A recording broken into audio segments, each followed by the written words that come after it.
Bueno, muchas gracias. Gracias a todos por estar acá presente. En la presentación que les voy a estar dando, vamos a estar hablando de cuál es la situación actual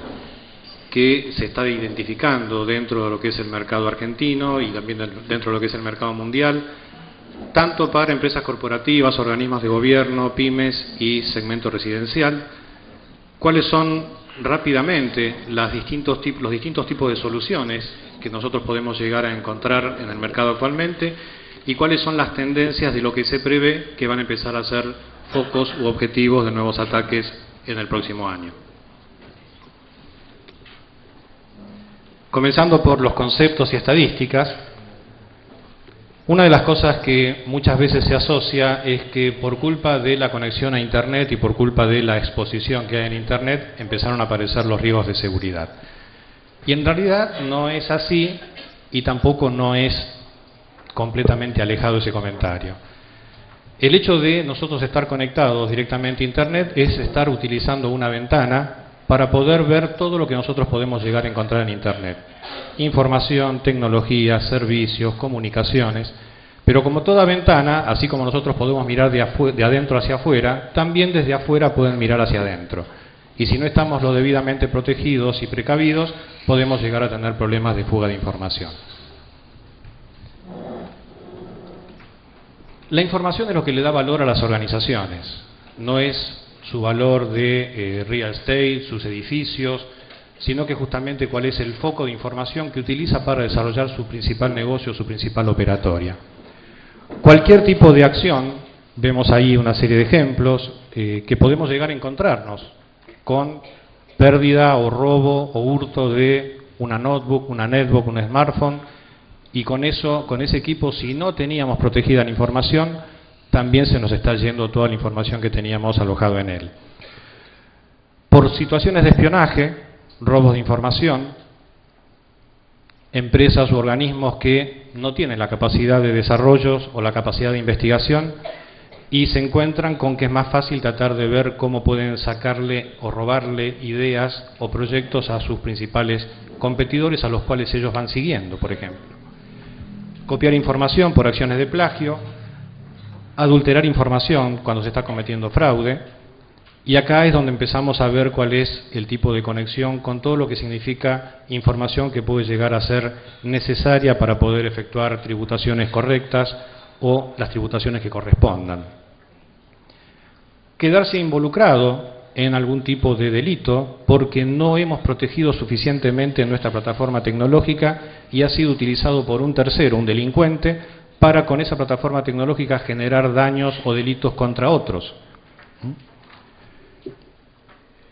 Situaciones de destrucción de información, cuando hay acciones de vandalismo, acciones de hacktivismo. Ustedes habrán escuchado hablar de grupos que empiezan a aparecer en el mercado, como el caso de Anonymous, que son grupos que dicen que persiguen objetivos universales o pensamientos universales, y en realidad no son ni más ni menos que delincuentes que tratan de ver de qué manera pueden doblegar infraestructuras de tecnología de distintos gobiernos. Ya han pasado situaciones en varios países de Latinoamérica con el fin de tratar de ver si ellos tienen apoyo o que alguien le ponga más la oreja para las cosas que quieren contar. Y se suma también otra situación, que acá es donde empezamos a ver cuáles son los riesgos que existen fundamentalmente para organismos públicos, que es el hecho de, yo puedo contar con plataformas tecnológicas y redes muy sofisticadamente protegidas, como por ejemplo es el caso de la AFIP, el caso del ANSES, pero hay muchos otros organismos que no tienen ese nivel de robustez. Y lo que están empezando a hacer las técnicas de ataque es ver de qué manera esas redes que no son lo suficientemente robustas pueden ser utilizadas para acceder a través de su comunicación o su conexión natural con las otras redes que sí están más protegidas, pero que tratan de entrar por el lado de atrás, es decir, lo que se llama por el lado de la puerta trasera o por el lado de la retaguardia. ¿Quiénes son los que pueden robar la información?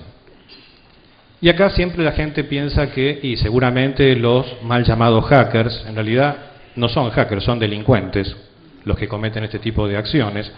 o crackers, si los queremos llamar de alguna manera, porque en realidad hackers es la persona que profundiza e investiga situaciones de seguridad informática, pero no con el objetivo de robar información, sino con el objetivo de ver qué tipo de expuesto o de exposición de seguridad hay para fortalecerlo o robustecerlo.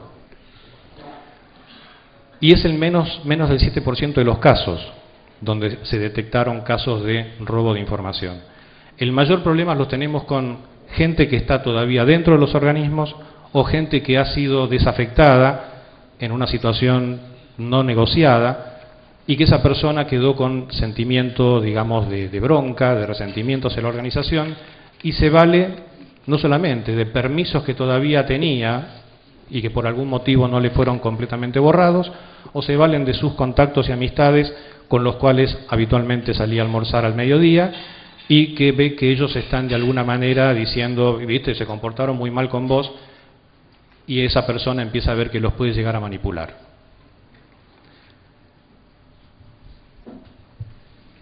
La ley de delitos informáticos, en realidad mal llamada ley de delitos informáticos, pero es la forma que se tiene para poder asociar rápidamente cuáles son modificaciones que sufrió el Código Penal para que empiecen a estar tipificadas situaciones que antes no figuraban. Esta ley fue promulgada en el año 2008, no necesitó decreto reglamentario porque fue una modificación del Código Penal y eso de alguna manera impactó para que la población no se entere fácilmente de la existencia de esta ley. Acá vemos una serie de ejemplos en lo que es la interpretación rápida de lo que corresponde a esta ley. Fundamentalmente es que se empieza a reconocer el valor de los bienes digitales, los bienes electrónicos, para que tengan exactamente los mismos tratamientos que si yo veo un bien físico que está siendo afectado o que está siendo sometido a una intrusión por no tener una expresa autorización para hacerlo. Dos puntos fundamentales que empiezan a generar obligaciones por parte de las empresas y los organismos es lo relacionado a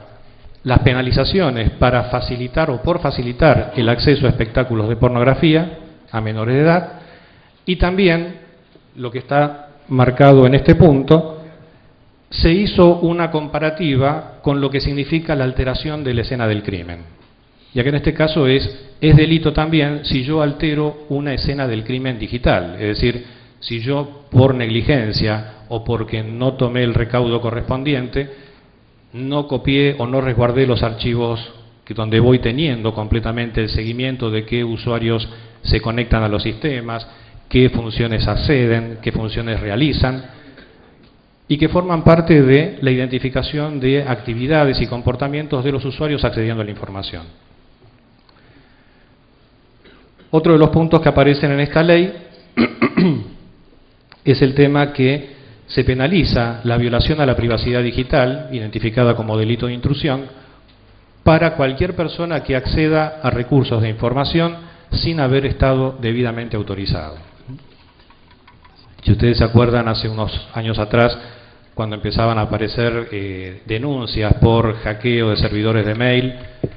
y en las secretarías de los juzgados donde se estaban tramitando las causas, iban al Código Penal, no encontraban que eso fuera delito, por lo tanto no pasaba absolutamente nada. Eso ahora ya cambió.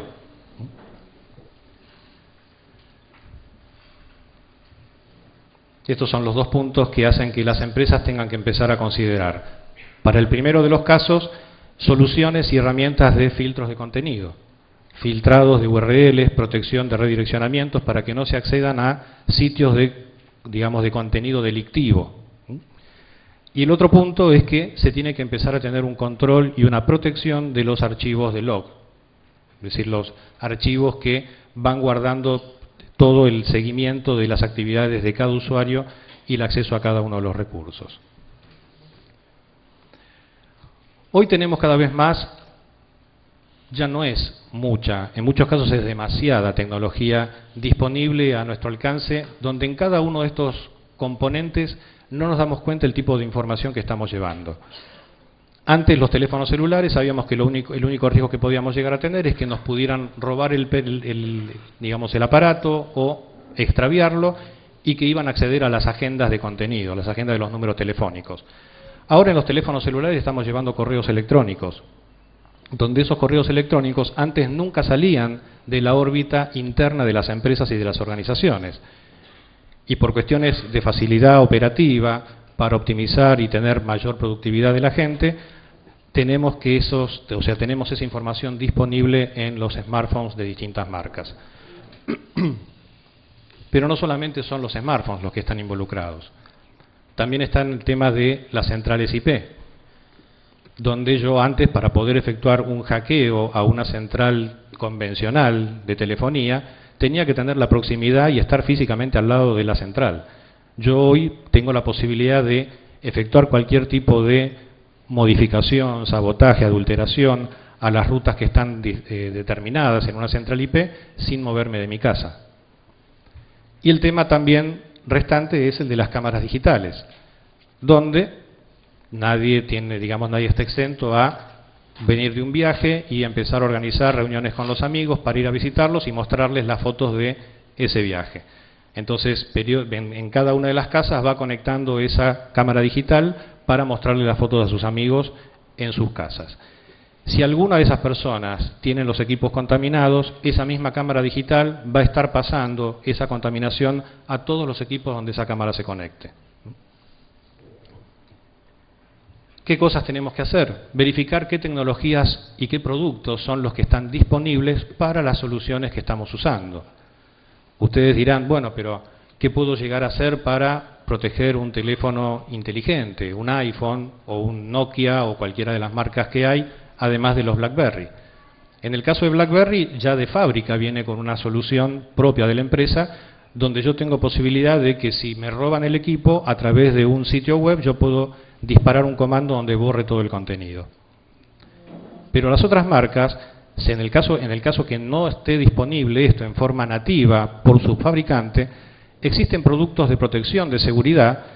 que tienen productos de antivirus para distintas plataformas y que también están soportando los smartphones. Y tenemos la posibilidad de esa misma funcionalidad también tenerla disponible sobre otras marcas.